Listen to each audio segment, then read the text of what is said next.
Ubisoft, I think it's time we had a talk. Your grades have started to slip recently, and as a result, we've had to cut your allowance. And your teacher told me that for one of your projects, you submitted one that was basically copy-pasted from a previous project with minor tweaks to make it look like it was a different assignment. Did you think we wouldn't notice? Ubisoft, if things don't change, well, I'm afraid it's just going to get worse for you from here on out. You need to get it together and think about your long-term future instead of just worrying about your allowance for the next weekend. Now go to your room and don't even think about playing your video games, alright? So I've been thinking, Ubisoft seems to have changed recently, and not in a good way. I've been playing Ubisoft games for a lot of my gaming years, ranging from games that came out in the early 2000s up till now. I've played Assassin's Creed games, I've played Far Cry games, I've played Ghost Recon games, and many others. Something that has become more and more apparent as time has gone on is that a lot of these games are borrowing a lot of ideas from each other, whether or not they actually make sense for the game or series. Now, there isn't anything necessarily wrong with changing up the formula for a game series to try something new and fresh. For instance, God of War did that with their latest release to great effect. However, I'm not actually convinced that the reasoning behind the changes to these series were due to creative inspiration the same way that God of War's changes were. Because almost all of Ubisoft's AAA games for the last few years seem to be more or less using the same formula. Kind of similar to how EA is using the Frostbite engine for all of their games, whether or not the engine is actually well suited for the type of game their developers are making, and most of the time it isn't. I haven't been playing that many Ubisoft games as of late because they're all just so similar and homogenized and kind of boring. The last Ubisoft game that I played was Watch Dogs 2, which I recently picked up from a pawn shop and played the first few hours of that game only to stop playing because of how fucking boring it was. It's gotten to the point where I'm not even excited for Beyond Good and Evil 2, despite waiting for that game for years, because it's going to be another boring, bland, open-world Ubisoft experience. But the breaking point for me, and the game that gave me this idea, was, ironically enough, Ghost Recon Breakpoint. Because seeing the reviews and hearing everyone say how utterly broken and boring it was, even my friends who pre-ordered the game said that it sucked, really made me realize what Ubisoft's end goal for this game was. Which is incredibly apparent when you take even a passing glance at the game's storefront. This game was solely made to sell microtransactions. It wasn't made to give players a good gaming experience. It wasn't made an open-world multiplayer-focused game because the team felt that it was the best way to make a Ghost Recon game. It was done in this way because it's much easier to sell microtransactions in this type of game compared to a linear single-player-focused game. And it seems like Ubisoft recognizes that this way of making games is not really working out for them, as they have decided to delay a few of their games to rework them due to the overwhelmingly negative critical and fan reception to Ghost Recon Breakpoint. I had initially written the script about a week before this announcement came out, and during the process of making the Assassin's Creed video saw the announcement and said, "God damn, why wasn't I a tiny bit quicker?" Oh well. At some point in time, Assassin's Creed was one of my favorite series in gaming, but the last Assassin's Creed game I played was Unity, and I haven't felt the desire to play any more after it. So, I want to see if I can chart a course to modern Ubisoft and the way they make their games by going through some of Ubisoft's franchises starting at the beginning to really try and track the changes in Ubisoft's game-making philosophies over time. To see if I can pinpoint the moments in their series where it became apparent that their focus had shifted from making genuinely creative and entertaining games to making AAA vehicles for microtransactions.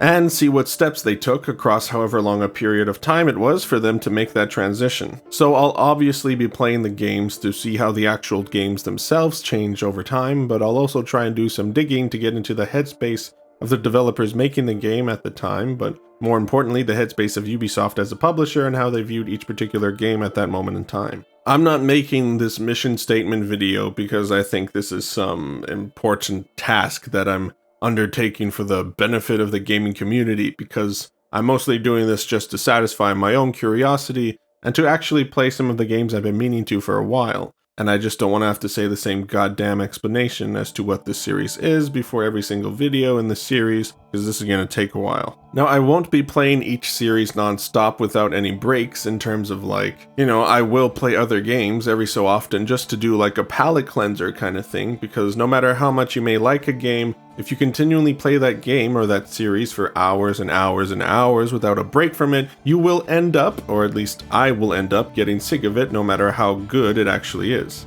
And part of this series is to see when and if repetition and boredom sets in while playing each of these games, and if I'm getting bored and sick of playing one of these games, I want to be able to tell whether or not it's because the game is actually boring and repetitive, and not because I've played 10 Assassin's Creed games in a row without playing anything else in between. And I fully intend for each video in this series to be an actual review and or critique of each game that can stand on its own, so if someone doesn't give a shit about the series, they can still watch each video and get a real opinion on the game. Here's the roadmap for games I'm going to play for this series, and some that I may or may not play depending on what happens. I'm going to be doing the entire Assassin's Creed series from the first game all the way up to Odyssey. I've played and finished Assassin's Creed 1, 2, 3, 4, Brotherhood, Revelations, and Unity. I have played a bit of, but not finished, Assassin's Creed Liberation and Rogue, and I have not played at all Assassin's Creed Syndicate, Origin, or Odyssey. I am not too sure if I'm going to play the Chronicles games because they aren't open world Assassin's Creed games, they're side-scrollers, but I might end up playing them just for fun or to see how Ubisoft may or may not have chosen to monetize those games, but I'm not sure yet. I will also be playing the entire Far Cry series from the first game to the last.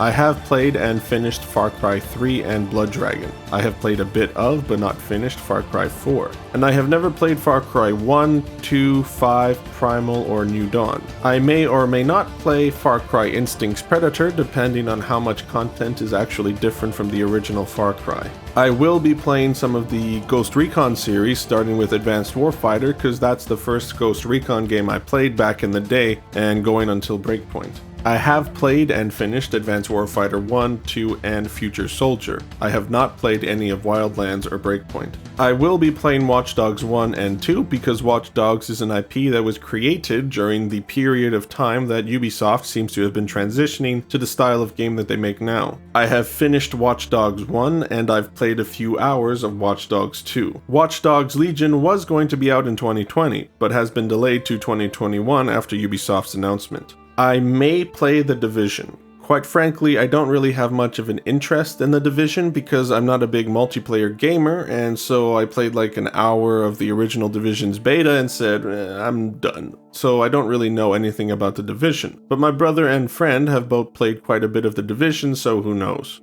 I may play the Beyond Good and Evil games if Beyond Good and Evil 2 comes out before this series is finished. I may play the Crew series. I haven't played either of the Crew games because I'm not the biggest fan of racing games, but when I brought up my idea of this whole series to my buddy, who is a big racing game fan, he suggested that I should do these two games and he would be willing to offer his insight into them as well, so again, we'll see what happens. I may play the Splinter Cell series. Splinter Cell is one of the few Ubisoft properties that hasn't been infected by the open world epidemic that plagues their IPs now. But there hasn't been a new Splinter Cell game for 6 years at this point, and I've never really been the biggest fan of Splinter Cell as a series in general. I have played and finished Splinter Cell 1, Pandora Tomorrow, Conviction, and Blacklist, and my favorites are Conviction and Blacklist, which is probably making some stealth game fans and Splinter Cell fans foam at the mouth in anger right now, and I understand, don't worry about it, I get it. So again, we'll see what happens there. I may play the Prince of Persia games. If I do, it would probably just be for my own curiosity because the series is basically dead at the moment and hasn't really felt any impact from the modern Ubisoft game philosophies.